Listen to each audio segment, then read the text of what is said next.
how did this idea come about? Like, what was the plan about for this?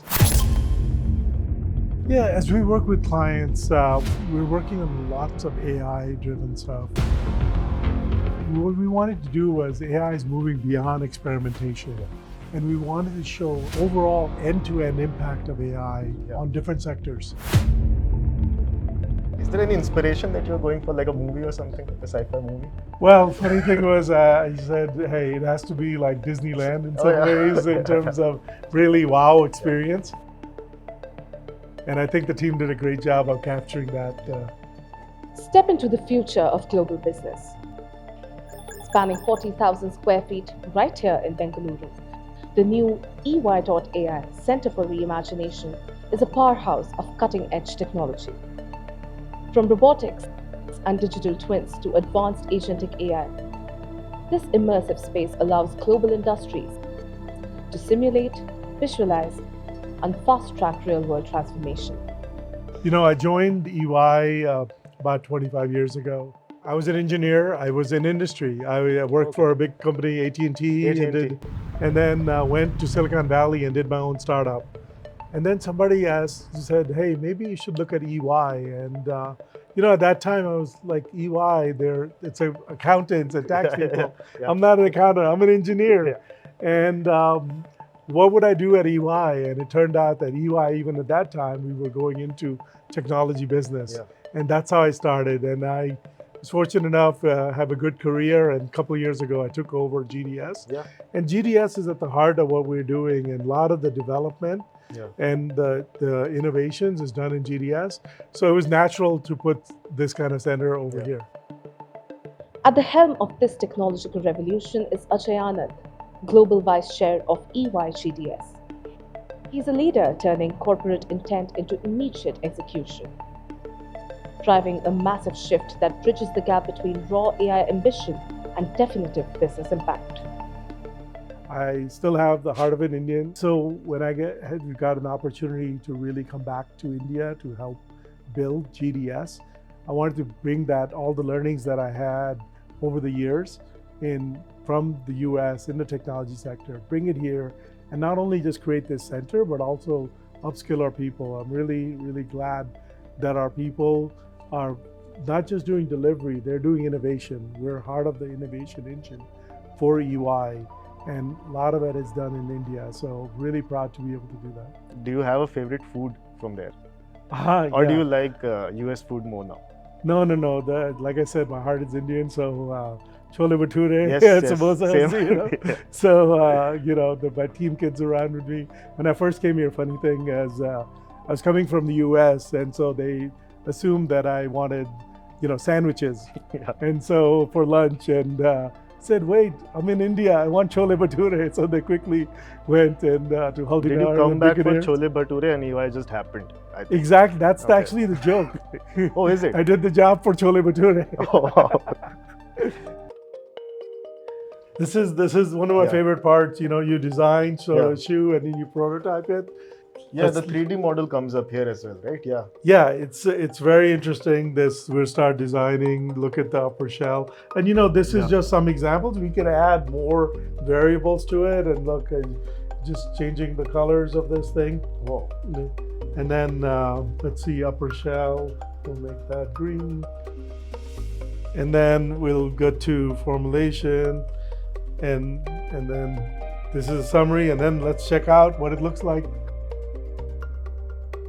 Look at that. And so this is a very realistic image, and this will let the consumer companies collaborate with their contract manufacturers in many cases, and really speed up design. And you can do this very quickly. So where do you see this like going 1 or 2 years down the line? Like you'll get a lot of customers, a lot of people start building this. So how would you measure the success of this AI center? To me, the success is measured by how we help our clients, and then how do they make an impact on their business, and how do they ultimately create value for their end clients. So that is what this is about. So it's working with them. AIM Originals brings you an exclusive walkthrough of this revolutionary tech hub. We step inside the 40,000 square foot space and sit down to pick the brain of Ajay Anand on how agentic AI is redefining global enterprise.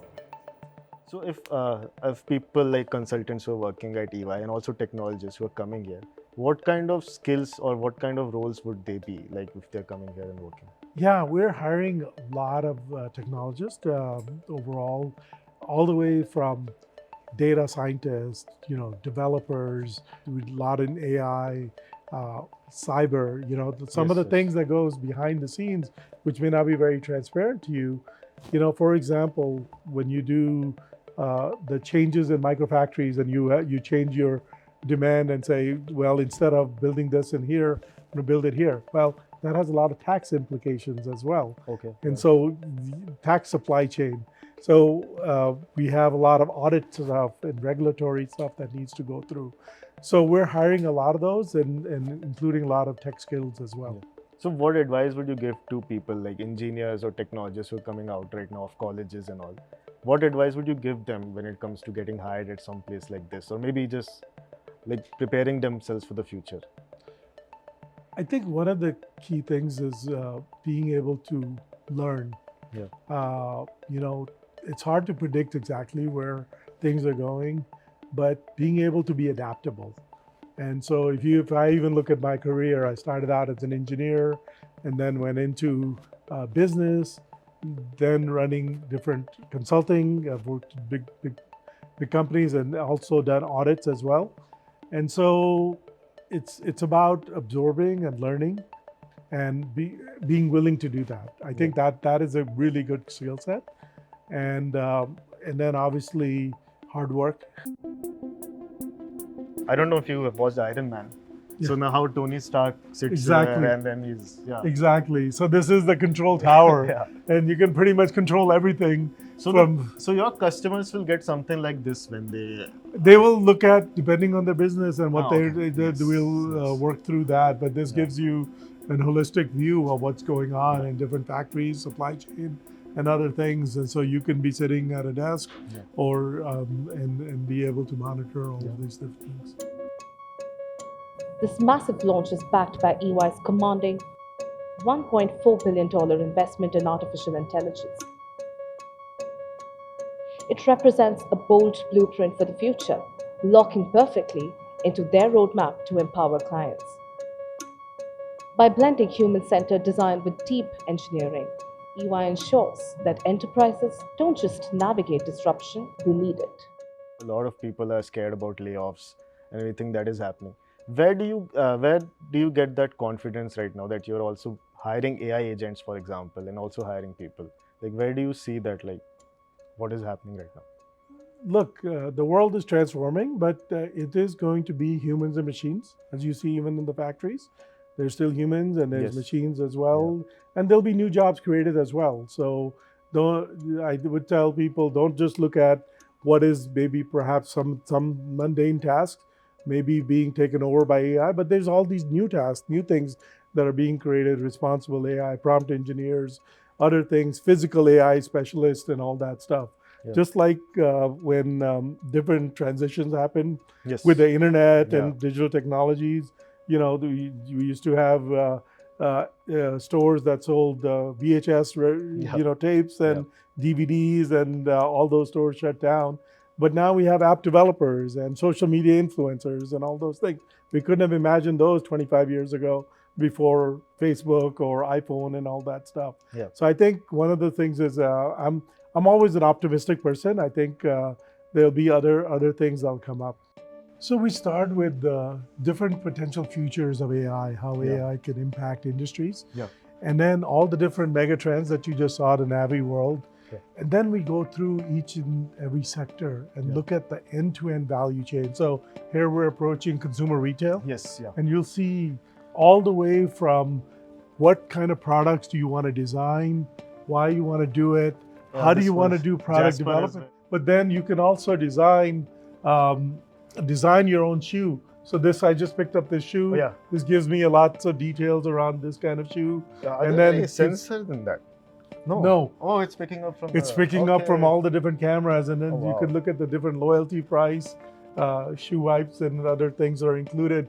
But look, maybe I don't want this kind of shoe that's already there. Yeah. We can actually design your own shoe that Oh. can then get shipped to you, and it's synced with your own Phone. Yeah, when we stats scan and it over everything. there. Yeah. Exactly. So this then can take over, and you can get a very personalized shoe that can go co-create and then take it to that can get shipped to your house. That's crazy. I mean, it can also, I think, match my soul, the structure of my soul as well for comfort. Exactly. So we Yeah, have it can be- personalized yeah. measurements and all that, so you can do all of that. And so you have different ways you can shop. If you look over here, this one is interesting. This will actually scan your face, and then you can look at what kind of oil or what kind of cream would actually work best for your face and everything. I thought these fruits are real, but they're actually fake. No, I was going they to are. actually. One of the things, we have a ritual towards the end where for everybody, every visitor, we plant a tree. Yeah. So that you can even track that tree and where that's planted and so forth, Yeah. and keep track of that. So these are small things that we're doing to make sure that we look at the sustainability and look at the environment as well. This is Adam. Unfortunately, Adam has some liver disease and all that. This is now getting to But personalized where is the liver though? This is where getting to personalized medicine. Yes. Yeah. And then be able to manufacture. Like gene discovery and everything is also there, I think. Exactly. Yeah, and then that's you can crazy. manufacture, not in quantity of millions, 1,000 vials, for example, and do it in a very efficient way. That's what the future is, personalized medicine. So this will be able to fast track the process of accepting medicine and making them for research. And that is nice. I think we can short it down to some 3 to 5 years maybe. I'm just hoping. And even faster in some cases, and we put in the regulatory and compliance testing and all that part of it to go through that, so we can get faster and faster in terms of medicine. As when you had COVID and we had that was fast tracked in terms of the vaccinations for COVID, and so this is really showed people that you could do this much faster. This one is interesting as well over here. You look at safety, which is sort of a mundane topic. But now in factories, you have humans and engineers. So there's some critical stuff. There's thermal detection. So you look at humans and machines are working side by side. Yes. And so look at this type of collision risk, for example, and it's tracking that. And you also work with a lot of your partners for this, right? You're not building them in-house because I don't That's think right. EY does manufacturing. We don't build the products itself, the technology. We are the thought leadership of how we bring that all together. So we have an alliance ecosystem that we work with, and so it's the hundreds of ecosystem technology partners that we work with. And this is, we talk about end-of-life management. Yes. So this is the recycling and how do you reuse some of the parts and it's not all throwaway and all that. So also remanufacturing and all this stuff. That's so nice, Now we'll go to the oil and gas part. This is just showing a refinery, a refinery operations. And, one of the challenges that oil and gas companies have is the demand changes quite a bit. There are different oil shocks and so forth. For example, right now, jet fuel is in big demand. Yes. How do they redo their refinery to create more jet fuel? Okay. And so this is looking at the factory, the refinery, and looking at being able to, in a very fast way, do different changes, anticipate the different demand things coming, make changes, and also doing a lot of preventative maintenance, predicting where the failures are. Some of the red is looking at where there may be failures, so you can do corrective action before it actually goes down, and you have to bring it back up. So this is like AI agents within them, and they'll track what is happening. There's IoT sensors and other things. Okay. The sensors will then work with AI, then you can take They'll that be able preventative to- action, you'll get alerts. So one of the demos we show, Yes, you can even get it in your iWatch nice. and so forth, and or iPad, you can get those alerts and you can take action before things are... And the next part of it is like a human will get involved and they'll try to fix it. Exactly. So- The human will then take the decision of, well, do I want to change over to build more jet fuel or not, and so forth. So what is your favorite part about all this when we are discussing this? Which has been your favorite use case? It's like picking between which of your children do you like the most. we just went through industrials, like you said. Yes. It could be seen as a boring sector, but there's so much stuff that's going on. We didn't even talk about digital twin, the factory twins, and so forth. Yeah. You saw oil and gas. What I'm really excited about is how the whole value chain. See, a Yeah. lot of centers have different point in time solutions, and this is one thing. We look at things end to end and by industry sector. Yeah. That's what excites me. Where do you think the opportunity lies right now when it comes to Indian people building AI for India and for the world? I don't want to name startups and anything, but anything that you found interesting, or where do you see the opportunity? I think, Indians are naturally gifted at the technical aspects, and then, adding in the business side of things. I think there's a huge potential, and that's why we're investing in India, and that's why we're hiring a lot. Yeah. So I think there's a world of possibilities, and we think there's a lot of deep talent here, and I think India should be a leader in the overall AI space.